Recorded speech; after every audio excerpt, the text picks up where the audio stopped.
Okay, Assalamu alaikum students. So let's get started with IGCSE Physics, May June 2025, Paper 6, Variant 3. This is a 1 hour paper, alternate to practical paper. Let's start with it. So let's zoom in a bit. Yeah, so let's see this.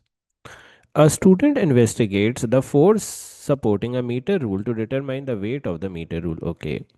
He uses the apparatus shown in figure 1.1. The scale of the meter rule faces upward. ठीक है जी, scale of the meter rule face upward कर रही है. Okay.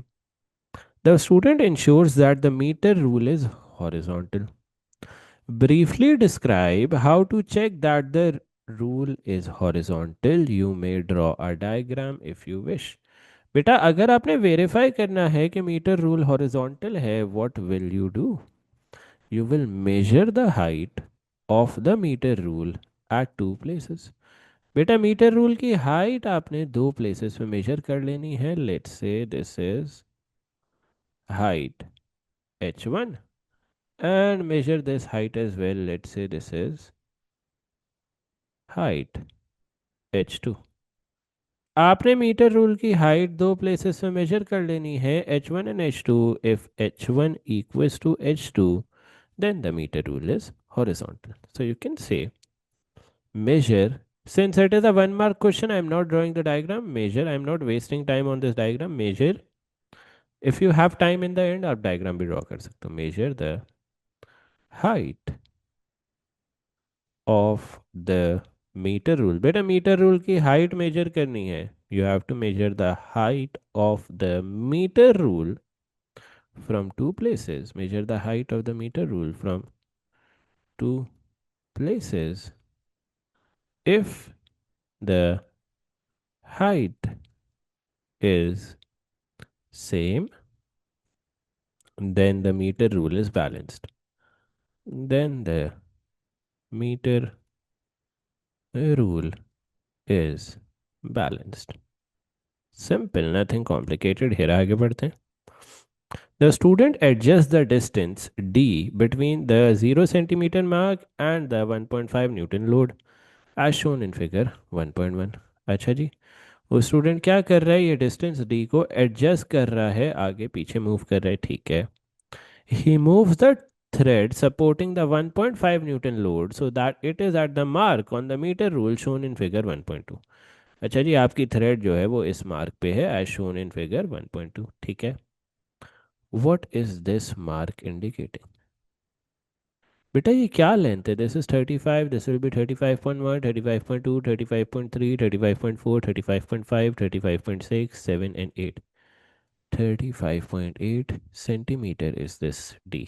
तो लिख लेते हैं ये डी क्या है?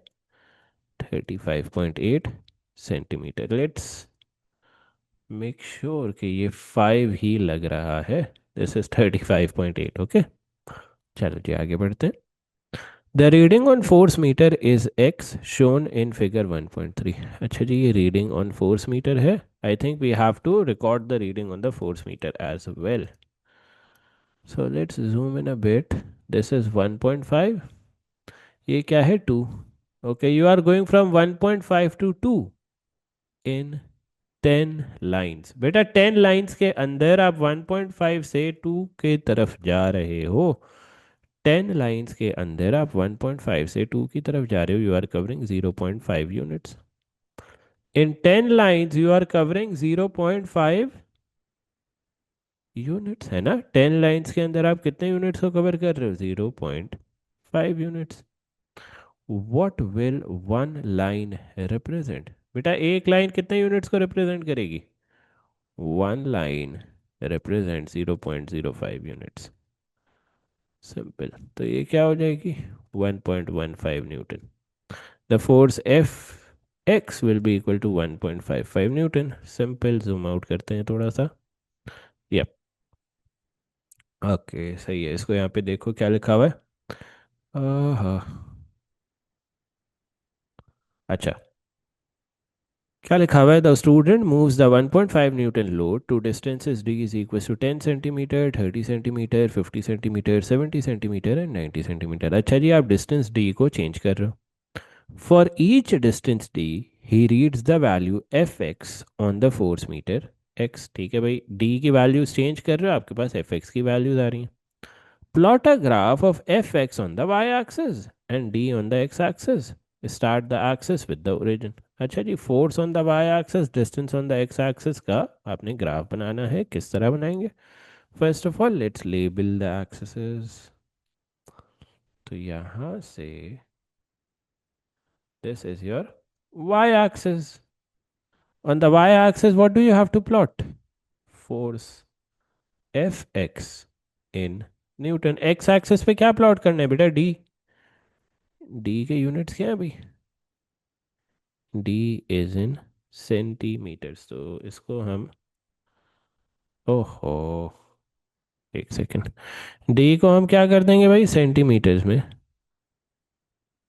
प्लॉट कर देंगे इस तरह। ठीक है, दिस x एक्सिस पे what do you have? d slash centimetre. ठीक हो गया। अच्छा सर, अब स्केल मार्क करनी है, कैसे मार्क करेंगे स्केल? अगेन फिर से वही simple procedure. First of all let's mark the scale on the Y axis. First of all can you see 10 small boxes? बेटा ये 10 small boxes will be equal to one large box, है ना? तो कितने large box हैं? 1 2 3 4 5 and 5.5। You have 5.5 large boxes on the Y axis. Y axis पे आपने क्या प्लॉट करनी है? Force. So you can say number of large boxes on the y-axis is 5.5 and I hope previous वाली videos आप देख के आ रहे हो। one large box का मतलब क्या है? 10 small boxes, okay. And what is the minimum value on the y? 0। y की minimum value क्या है बेटा? 0। y की maximum value क्या है? y की maximum value is 2.35। Can you calculate the scale on the y-axis? Ji sir। y की maximum value minus y की minimum value divided by the number of boxes on the y axis। y की maximum value क्या है भाई? 2.35। y की minimum value क्या है? 0। number of boxes क्या है? 5.5। can you calculate the scale on the y axis? yes sir। 2.35 minus 0 divided by 5.5, the scale on the y axis comes out to be 0.427। Now as you remember बेटा, हम scale हमेशा 1 2 5 और 10 के multiples में plot करते हैं। बेटा जब भी हम स्केल प्लॉट करते हैं तो वो हम 1 2 5 और 10 के मल्टीपल्स में प्लॉट करते हैं। We can not plot this odd scale 0.427। तो हम इसको राउंड ऑफ करके 0.5 कर देंगे। So the scale will become 0.5। इसका मतलब क्या है? For one large box on the Y axis 0.5 units बढ़ेंगे। तो इसको हम बना देते हैं स्केल को यहाँ पे। दिस इज 0.5 और 10 बॉक्सेस ऊपर जाएंगे, दिस विल बिकम 1 और 10 बॉक्सेस ऊपर जाएंगे, this will become 1.5, this will become 2, this will be 2.5 and या आई थिंक इतना स्केल काफ़ी है। ठीक है, now let's move on to the x-axis। on the x-axis you have 1 2 3 4 5 large boxes। x-axis पे large boxes कितने हो गए बेटा? 5। what is your minimum x value? x value minimum क्या है? 0। x की मैक्सिमम वैल्यू क्या है बेटा? 90। Can you calculate the x का स्केल? यस। x की मैक्सिमम वैल्यू माइनस x की minimum value divided by the number of boxes. x की मैक्सिमम वैल्यू क्या है भाई? 90। मिनिमम वैल्यू क्या है? 0 डिवाइडेड बाय 5। आंसर आपका आ गया 90 divided by 5 that is 18।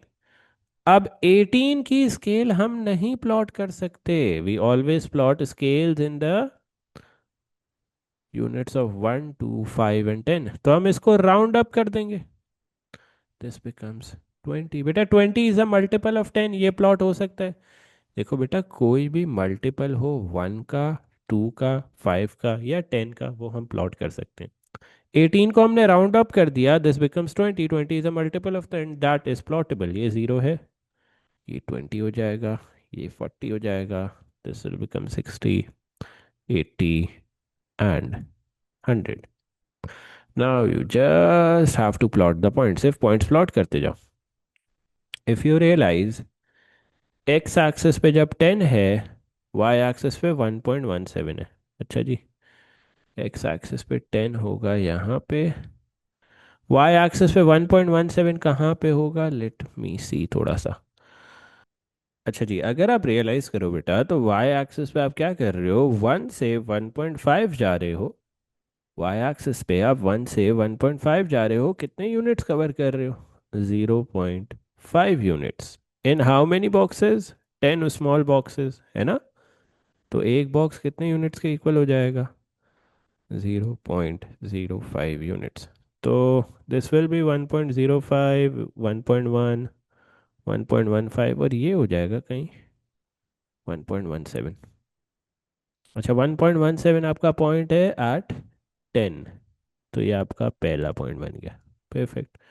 Let's make the second point. The second point is 30 and 1.4. जब एक्स एक्सिस पे आपका 30 है, तो वाई एक्सिस पे क्या हो जाएगा, 1.4. 30, ये आ गया. 1.4 विल बी समवेयर हेयर. तो 30 एंड 1.4, ये आ गया आपका सेकंड पॉइंट. बेटा थर्ड पॉइंट भी प्लॉट कर दो. 50 एंड 1.82. 50 आ जाएगा कहीं यहाँ पे, 1.8 यहाँ पे होगा, 82 थोड़ा सा ऊपर हो जाएगा, समवेयर हेयर. And 70 and 2.15. 70 आपका ये आ गया, 2.15 विल बी दिस पॉइंट. ठीक है. तो 70, 2.15 ये रहा. और देखो 90 एंड 2.35. 90 एंड 2 पॉइंट, लास्ट के 2 पॉइंट इजी थे प्लॉट करने. 90 एंड 2.35 होगा यहाँ पे. सही है. ये आप जो है फिर आराम से बैठ के मैचिंग भी कर सकते हो कि सर ने किस तरह निकाला है. सिर्फ सिंपल सी एक बात की है सर ने, कि if 0.5 units are equal to 10 boxes, एक बॉक्स कितने यूनिट्स के इक्वल हो जाएगा, 0.05. You have these 5 points. बेटा जब भी आपके पास 5 पॉइंट्स होते हैं, आप क्या कोशिश करते हो, when ever you have 5 points, पहली कोशिश आपकी क्या होती है, that 3 points should be on the line, 1 point above the line, and 1 point below the line. ये आपकी कोशिश होती है पहली, जब आपके पास 5 पॉइंट्स होते हैं. So let's try it out, देखते हैं इस तरह की कोई लाइन बन भी पा रही है या. Okay, so whenever we have 5 points बच्चे, हमारी फर्स्ट ट्राई ये होती है कि 3 point should be on the line, 1 point above the line, 1 point below the line. But this is not possible here. यहाँ पे we have tried a lot, but ये possible नहीं है. So we will choose the second option. जब भी आपके पास 5 points होते हैं, you have two option. Option one is 3 points on the line, 1 point above, 1 point below. Sir what is the second option. Second option क्या होगा when you have 5 points बेटा. Second option ये होता है कि 1 point on the line, 2 points above the line, 2 points below the line. तो देखो हमने यहाँ पे यही किया है बेटा. We have done the same thing here. एक पॉइंट, ये वाला point is on the line, 2 points above the line, 2 points below the line. So this is what we have done here. This is your line of best fit. आगे बढ़ते हैं. From your graph, determine f naught, the value of fx when d is 0. अच्छा, basically what do we have to calculate? We have to calculate the y intercept. हमने value of f निकालनी है when value of d is 0. तो somewhere here, या let's see ये क्या आ रही है value. You have to calculate the value of F x when value of d is 0. तो value of F x when value of d is 0 comes out to be this, that is 1. ठीक है. तो value of F x when D is 0 is 1 Newton. तो उसको थोड़ा सा zoom out कर देते हैं। आई गेस यूनिट नहीं लिखा हुआ, तो we will have to write the unit itself. Okay, the weight of the metre rule is calculated using this equation, 2 into 1, that is 2 newton. Weight of the metre rule क्या आ गया भाई? 2 Newton. Simple, आगे बढ़ते हैं। State and explain whether your plot made it easy to choose the line of best fit. No. Justify your answer with reference to the plot. It was difficult to make the line of best fit. You know why? क्योंकि सिर्फ आपका एक ही point line पे लाई कर रहे हैं. It was difficult to choose the line of best fit because only one point is lining up on the line. बाकी 2 points above हैं, 2 points below हैं. So you will say, state whether it wasn't easy to choose the best fit line. And why is that the case? Why wasn't it easy to choose the best fit line? Because the points were scattered and only one point was on the line. सिर्फ एक point line पे था, बाकी सारे point scattered थे. That's why it was difficult to choose the line of best fit. Okay, another student does the experiment with the same equipment. He reads the value of fx, which are all higher than those in table 1.1 by 0.05 Newton. Basically हो क्या रहा है, एक दूसरा student ये experiment perform कर रहा है, but all the values are higher by 0.05 Newton, 0.05 Newton, 0.05 Newton. तो what could be the problem here? यहाँ पे problem क्या हो सकता है? The force meter has a zero error of 0.05 Newton. You can say the force meter has a zero error of 0.05 Newton, causing all the measured values of fx to increase by 0.05 Newton. Simple, आगे बढ़ते हैं बेटा. Let's further move ahead, देखते हैं क्या लिखा हुआ है. अ student investigates the cooling of hot water in a beaker. अच्छा जी, आप cooling of hot water in a beaker को इन्वेस्टिगेट कर रहे हो.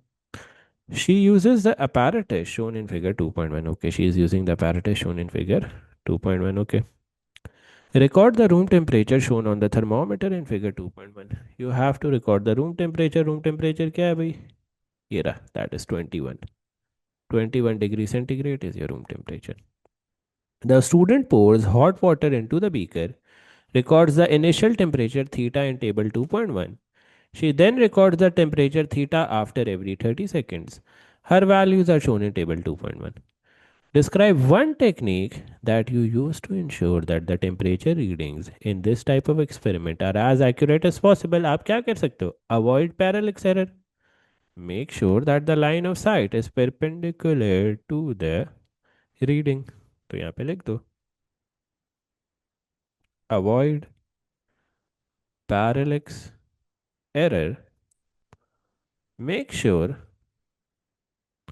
that the line of sight is perpendicular to the reading. Simple. आगे बढ़ते हैं. Let's move ahead.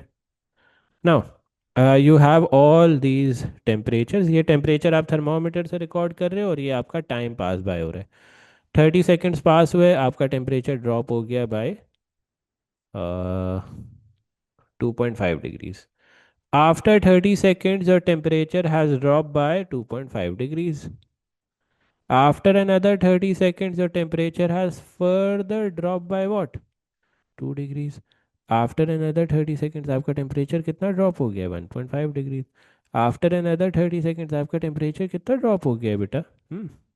1.5 degrees. After another 30 seconds, आपका temperature further 1.5 degrees. After another 30 seconds, your temperature has further dropped by 1 degree. After another 30 seconds, आपका temperature एक और degree से drop हो गया. After another 30 seconds, आपका temperature कितने से ड्रॉप हो गया भाई? 0.5 degrees. After another 30 seconds, your temperature has dropped by 0.5 degrees. Okay. Estimate the temperature at time t is equals to 300 seconds. So बेटा after further 30 seconds क्या हो जाएगा? हो सकता है आपका टेम्परेचर फर्दर 0.5 डिग्री से ड्रॉप हो जाए. 80.5 degree centigrade is your answer. Okay. Calculate the average cooling rate during the first 90 seconds of the experiment. Use the readings from table 2.1 and the equation. Okay. Where time capital T is equals to 90 seconds and theta 0 and theta 90 are temperature at time t is equals to 0 and 90 seconds. Okay, calculate the include the unit for the cooling rate. अच्छा जी, हमने जो है वो rate of cooling निकालना है. आपका temperature at 0 degree क्या था भाई? 93. This is your theta 0. What was your temperature at 90 degree? 87. Okay, तो इसको लिख लेते हैं. This will be 93 minus 87 divided by time. क्या है बेटा? 93 माइनस 87 से लिखा है. टाइम क्या है? 90 seconds. Capital T is 90. Can you calculate this answer? This comes out to be 6 over 90. Divide कर दो, क्या आंसर आता है? This comes out to be 0.067 degree centigrade per second. Why degree centigrade per second? Numerator में you have temperature, denominator में you have time. Temperature का unit होता है डिग्री सेंटीग्रेड, टाइम का यूनिट होता है second. The answer comes out to be 0.067 degree centigrade per second. Simple, nothing complicated here. आगे बढ़ते हैं बेटा. Calculate the average cooling rate x2 during the middle 90 seconds of the experiment. Use the readings from table 2.1 and this equation. Where capital T is 90 seconds, theta 90 is temperature at 90 degrees centigrade, theta 180 is your temperature at 180 seconds. तो भाई theta 180 क्या है? 83. Theta 90 क्या है? 87. तो आप इसको इस तरह कर दोगे. 87 minus 83 divided by 60, sorry divided by 90. What does your answer comes out to be? हाँ जी, आंसर क्या आ रहा है बेटा? 4/90. ये आ गया आपके पास 0.044 degree centigrade per second. 0.044 degree centigrade per second. ठीक हो गया. सिंपल. अब लास्ट भी कर लेते हैं. You have to calculate x3. तो time t is equal to 180 seconds पे आपका टेम्परेचर क्या है? 83. Time t is equal to 270 seconds पे आपका टेम्परेचर क्या है भाई? 81.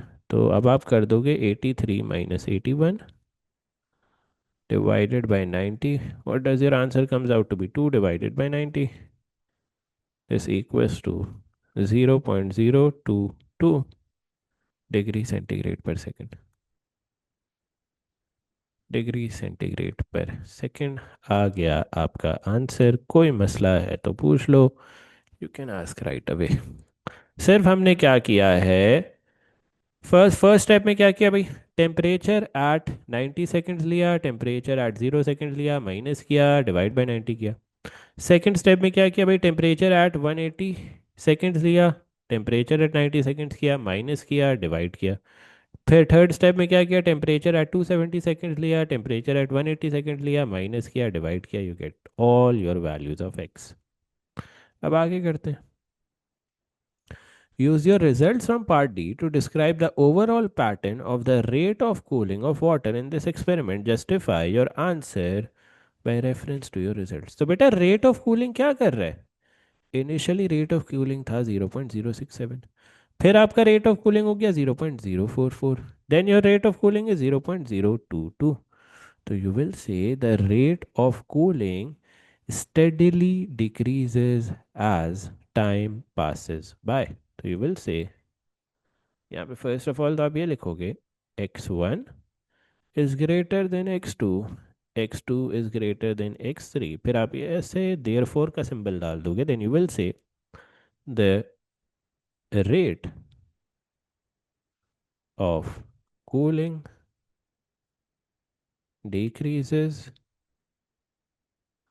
as time passes by. Simple.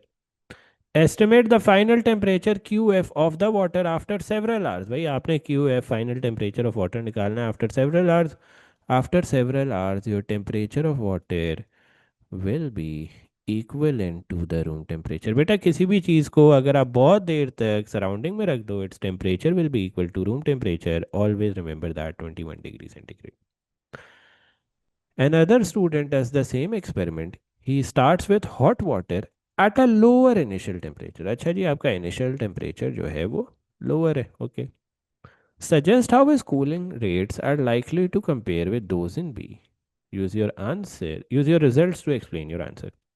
First of all, explanation क्या दोगे? Cooling rates will be lower. Cooling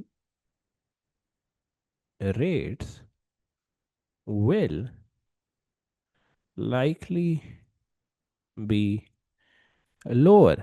sir आपको कैसे पता कि कूलिंग रेट्स लोअर होंगे?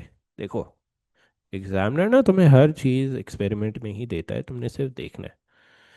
Can you realise now, let me make this a little neat. Can you realise when you were going from time t is equal to 0 till 90 seconds, आपका cooling rate क्या था? x1 क्या था भाई? 0.067. फिर जब आप 90 से 180 जा रहे थे, आपका कूलिंग रेट क्या था भाई? x2 क्या था? x2 was 0.044. देन 180 से जब आप 270 गए तो आपका x3 क्या हो गया? 0.022. Can you realise one more fact कि जितना आपका टेम्परेचर लो होता जा रहा है, जितना आपका टेम्परेचर लो होता जा रहा है, आपके कूलिंग रेट्स भी उतने ही ड्रॉप करते जा रहे हैं. बेटा इनिशियली आपका टेम्परेचर 93 था, कूलिंग रेट ज़्यादा था. x2 में आपका इनिशियल टेम्परेचर 85.5 है, कूलिंग रेट लोअर है. चलो और क्लीन अप कर देते हैं इसको. Let's clean this up a bit. इसको और क्लीन अप कर देंगे तो और बेहतर नीटली समझ आ जाएगा. Can you realise in x1 your initial temperature was 93, तो आपका कूलिंग रेट क्या था? 0.067. In x2 your initial temperature was what? x2 में आपका इनिशियल टेम्परेचर क्या था बेटा? 87. 93 से कम था ना, तो x2 का कूलिंग रेट कम है. Then in X3, your initial temperature was what? 83 degree centigrade. अगर X3 में आपका इनिशियल टेम्परेचर 83 था, कूलिंग रेट और कम हो गया. कैन यू रियलाइज जैसे जैसे इनिशियल टेम्परेचर कम होते जा रहे हैं, वैसे वैसे कूलिंग रेट भी कम होता जा रहा है. सो यही बात तो हमने लिखनी है कि if you start with a lower initial temperature, cooling rate will be likely lower. इसकी एक्सप्लेनेशन किस तरह दोगे? Because x2 is lower compared to x1. ये हमें क्या बताता है? Indicating that if the initial temperature, indicating that if the initial temperature is lower, cooling rate of cooling is lower as well. State one variable other than initial water temperature that the student needs to control: volume of water. Volume of water भी भाई आपने control करना है, एक fixed volume of water ही use करते रहना है. आगे बढ़ते हैं बेटा. चलो. A student investigates circuit containing different combination of resistors. ठीक हो गया. Circuit A is shown in figure 3.1. Circuit A is not complete. अच्छा जी, सर्किट ए कंप्लीट नहीं है. On figure 3.1, complete the circuit to show a voltmeter connected to measure the potential difference across the terminals PQ. हमेशा याद रखो voltmeter parallel में लगता है. ये आ गया आपका voltmeter, simple. The student measures the potential difference across the parallel combination of resistors R1 and R2 and measures the current in the circuit. His readings are shown in figure 3.2 and 3.3. Read and record in the first line of table 3.1 the values of voltage and current shown on the meters in figure 3.2 and 3.3. अच्छा भाई, आपने voltage और current की readings को record करके लिखना है. First of all can you see voltage की रीडिंग क्या होगी? 0.8 वोल्ट्स. अच्छा जी, करंट की रीडिंग क्या हो जाएगी बेटा? This is 0.4, this will become 0.5, 0.52, 0.54, 0.56. ठीक है. तो वोल्टेज की रीडिंग आ गई 0.8, करंट की रीडिंग है 0.5. 0.8, 0.56. Now can you fill up the resistance का टेबल भी? यस. सिर्फ रेजिस्टेंस निकालनी है बेटा. Resistance is equal to voltage over current. Circuit A के लिए कर लो पहले. वोल्टेज क्या है? 0.8. करंट क्या है? 0.56. What will be the resistance of circuit A? This comes out to be 1.43. ठीक है. सर्किट बी के लिए भी कर लो भाई. और resistance is equal to V over I. Voltage क्या है भाई? 1.4. करंट क्या है? 0.46. 1.4 divided by 0.46. Answer comes out to be 3.04. अच्छा जी, सर्किट सी के लिए भी कर लो बेटा. Resistance is equal to voltage over current. Voltage की वैल्यू क्या है? 1.8. करंट की वैल्यू क्या है? 0.29. 1.8 divided by 0.29. The answer comes out to be 6.21. Simple. ये सारी आपने रेजिस्टेंसेस लिख दी इजीली विदाउट एनी हेजिटेशन. ठीक है, आगे बढ़े. चलो बेटा आगे बढ़ते हैं. अच्छा, ये कर दिया हमने ये वाला स्टेप. अब क्या करना है? अच्छा, calculate the resistance R A using the value of R from circuit A and the equation. अच्छा जी, आर ए की वैल्यू निकालनी. R A is equal to 2 times the resistance of circuit A, that is 1.43. तो 2 times 1.43 करो बेटा, क्या आता है? 1.43 into 2. This comes out to be 2.86 ohms. ठीक है. Record value of R B. ठीक है. R B is equal to the resistance of circuit B, that is 3.04. ठीक है. जो सर्किट बी की रेजिस्टेंस है वही आर बी के इक्वल है. अच्छा जी, आर सी अब आपने कैलकुलेट करना है. आर सी किसके इक्वल है? The resistance of circuit C. 6.21 divided by 2. तो 6.21 डिवाइडेड बाई 2, बताओ ये क्या आंसर आ रहा है बेटा? This comes out to be 3.11 ohms. ठीक है. ये आर सी की वैल्यू आ गई, ये आर बी की वैल्यू आ गई, and this is your R A की वैल्यू. चलो सिंपल, सिर्फ स्टेप्स फॉलो करते जाओ. ठीक है. A student suggests RA, RB, and RC should all be equal. अच्छा जी, state whether your results support this suggestion. Justify your answer with reference to the value from your results. अच्छा जी, अब पहले तो आपने आर ए, आर बी और R C की values को लिख लेना है. कहाँ पे लिख लें भाई? थोड़ा सा जूम आउट कर लेते हैं इसको. हाँ जी बेटा, आर ए की वैल्यू क्या थी? ऊपर से ही देखनी पड़ेगी. 2.86. आर बी की वैल्यू क्या थी बच्चे? 3.04 ओम्स. आर सी की वैल्यू क्या थी बेटा? 3.11 ओम. अच्छा जी, एग्जामिनर कह रहा है all of them are equal. Now any quantities can be considered to be equal अगर उनके बीच का percentage difference is less than 10%. बेटा, कोई भी क्वांटिटीज इक्वल कंसिडर की जा सकती हैं if the percentage difference between them is less than 10%. अब sir, percentage difference in are कैसे निकालें? You will take the larger value of R minus the smaller value of R divided by the average value of R multiplied by 100. तो first of all, तो larger value कौन सी है यहाँ पे? Can you highlight? This is the larger value. Can you highlight the smaller value? Yes.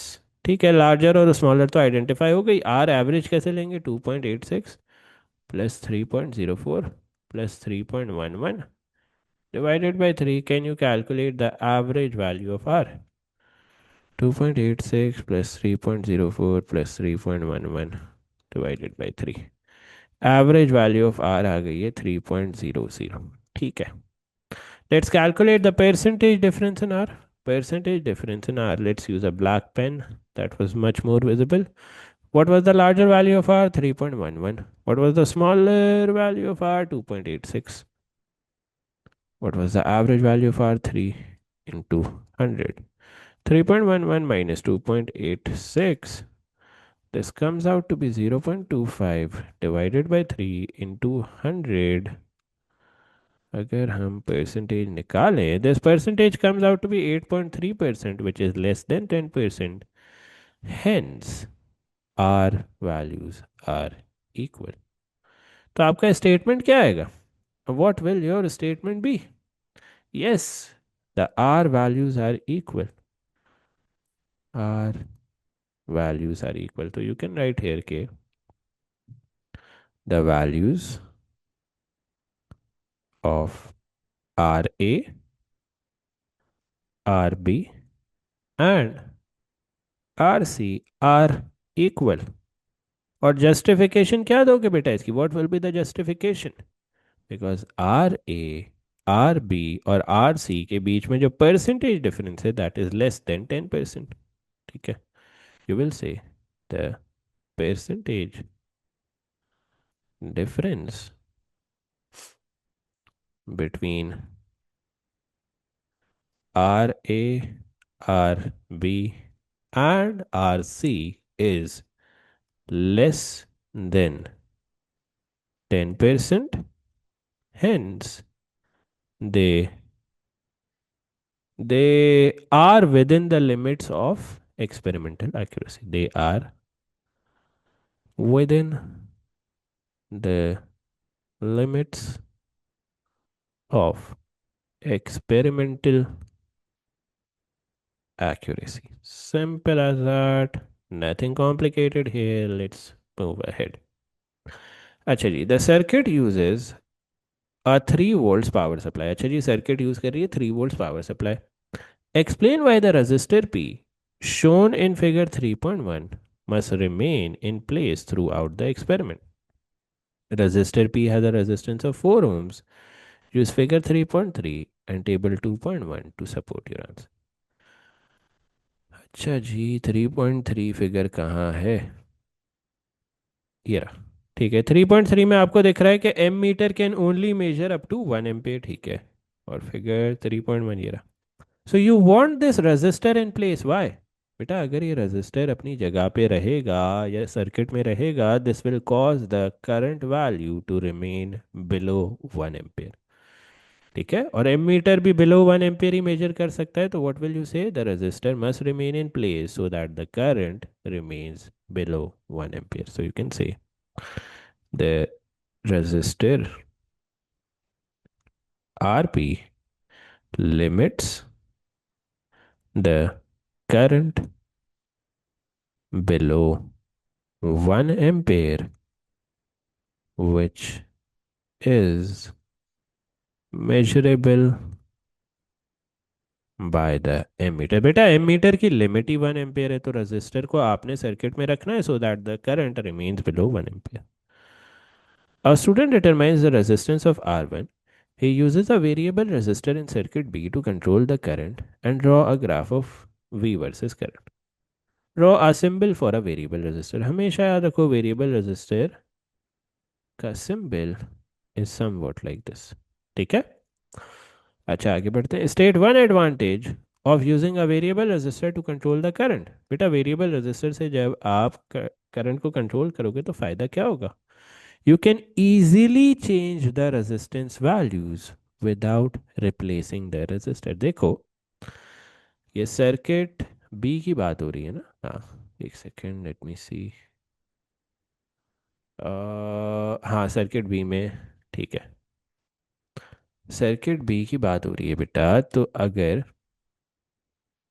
आप यहाँ पे कोई और रेजिस्टर लगाते हो, ठीक है, let suppose you place a fix resistor, तो आपको फिक्स रेजिस्टर को बार बार रिप्लेस करना पड़ेगा if you want a 10 ohm resistor. फिर अगर आपको 20 ओम चाहिए तो आप ये हटाओगे रेजिस्टर को, then you will place a fix resistor of 20 ohm. फिर अगर आपको 30 ओम रेजिस्टर चाहिए तो फिर आप 20 ओम का हटा के 30 ओम लगाओगे। तो फिक्स रेजिस्टर लगाने में there is a lot of effort, you keep on changing the fix resistor. But variable resistor आपने एक दफ़ा लगा दिया, you can easily change the value of the variable resistor and get multiple values of current. So you can say using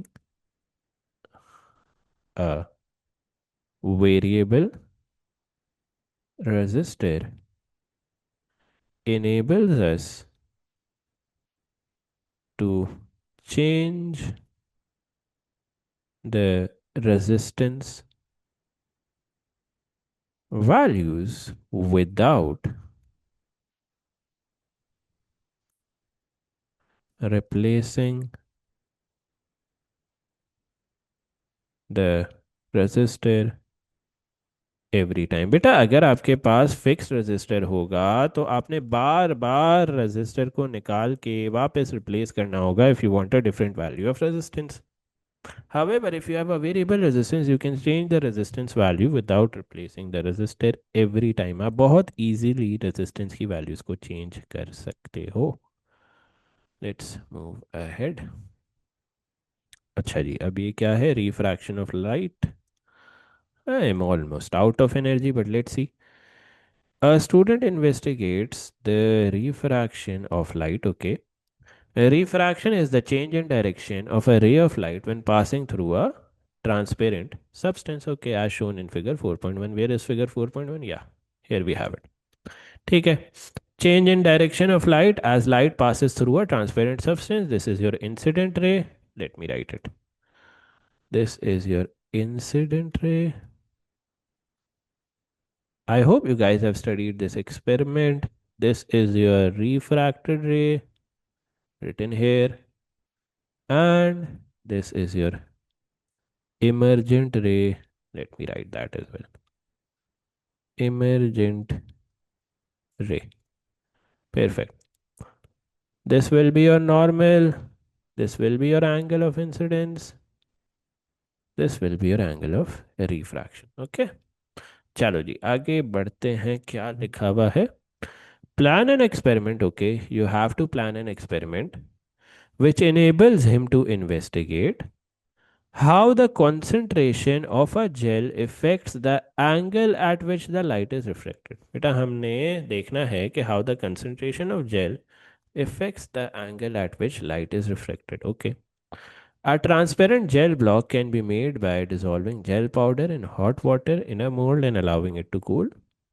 Changing the amount of what changing the amount of powder will change the concentration। ठीक है, आपके पास jail powder है जिससे आप different different concentration का transparent block बना सकते हो। Okay, the concentration is in gram per centimetre cube. Basically this is the crux of this experiment. इस पूरे एक्सपेरिमेंट की क्रक्स ये, how does the concentration of gel affects the angle at which light is reflected? Simple, this is the crux of this experiment। The apparatus available includes sample of gel at different concentration, okay, label with those concentrations, a ray lamp which produces a narrow ray of light, list any additional apparatus that you will need। बेटा obviously हम angle of refraction measure कर रहे हैं तो we will need a protractor। We will also need a ruler to make these ray diagram। So लिख लो यहाँ पे, a protractor is needed to measure the angle of incidence and angle of refraction। अच्छा जी, ruler क्यों needed है? A ruler और a metre rule is needed to make the ray diagrams. ठीक है, चलो आगे देखते हैं क्या लिखा हुआ है। Explain briefly how will you do the experiment including the measurements that you will take. अच्छा, बहुत इजी है, बहुत इजी है। How will you do this experiment? First of all what will you do? हाँ जी, first of all what will you do? You will make sure एक incident ray आके hit कर रही है on this transparent block. First of all you will make sure, let me erase everything. First of all, you will make sure that an incident ray is coming and hitting this transparent block. Okay. Then you will make the emergent ray. बेटा एक दफ़ा आपने incident ray बना दी, उसके बाद आप emergent ray बनाओगे coming out from the other end of the block. Then you will connect the incident ray and the emergent ray to get the refracted ray. उसके बाद क्या करोगे? You will take a protractor and measure this angle of refraction R. तो first step हमने क्या किया? We draw an incident ray. After drawing an incident ray we move to the other side of the transparent block, look for the emergent ray. Once you draw the emergent ray, take the emergent ray and the incident ray, connect them to make the refracted ray. Refracted रे बनाने के बाद protractor लेके angle of refraction measure कर लो। So let's start writing this process down. You will say shine an incident ray at a known angle from, या इस तरह कर लो, shine an incident ray at a known angle of incidents। बेटा आपने एक incident रे शाइन करनी है at a known angle of incidence from the ray lamp into the transparent block. Shine an incident ray at a known angle of incident from the ray lamp into the transparent block। उसके बाद क्या करेंगे बेटा? उसके बाद what will you do here? Yes, trace the emergent ray coming out from the other side of the block. Connect the incident and emergent ray to get the refracted ray। बेटा incident और emergent ray को connect करोगे तो you will get the refracted ray। Then what will be your next step? Use a protractor to measure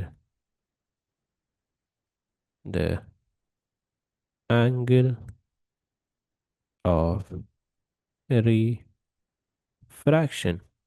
Lastly, what will you write? Repeat the experiment for at least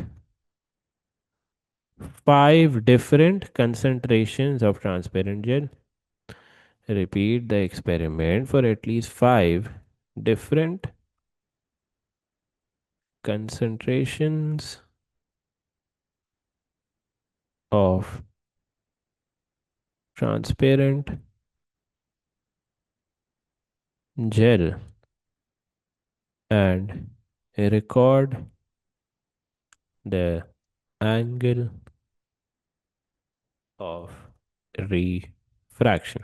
Record the angle of refraction। then उसके बाद क्या करोगे भाई? What is your next point that you have to write? State the key variables to control। कौन से variables control करोगे भाई? The angle of incidence should be controlled। What else should be controlled? हाँ, angle of incidence ही लिख दो मेरे ख्याल से, that will be enough। The angle of incidence should be control. The angle of incidence should remain same constant throughout the experiment. Throughout the experiment. अच्छा जी sir, कोई और point लिखने हैं हमने? जी बिल्कुल लिखने, देखो पढ़ो एग्जामिनर क्या मांग रहा है आपसे। Draw a table with column headings. Okay, so you have to draw a table now. अच्छा जी, टेबल में क्या क्या आ जाएगा? फर्स्ट ऑफ ऑल टेबल में कंसंट्रेशन का तो एक कॉलम आएगा ही आएगा। आई थिंक टेबल अच्छा छोटा सा बनेगा यहाँ पे। Concentration, concentration slash gram per centimeter cube, and then you will have angle of refraction measured in degrees। ठीक है, एंगल ऑफ रिफ्रैक्शन डिग्रीज में मेजर कर लिया, कंसंट्रेशन आपने ग्राम्स पर सेंटीमीटर क्यूब में मेजर कर ली। Lastly draw a conclusion, what will you say? Plot a graph of concentration of gel against angle of refraction to see if the concentration of gel affects angle of refraction or not. Simple. This marks the end of the paper. If you have any questions, you can ask right away.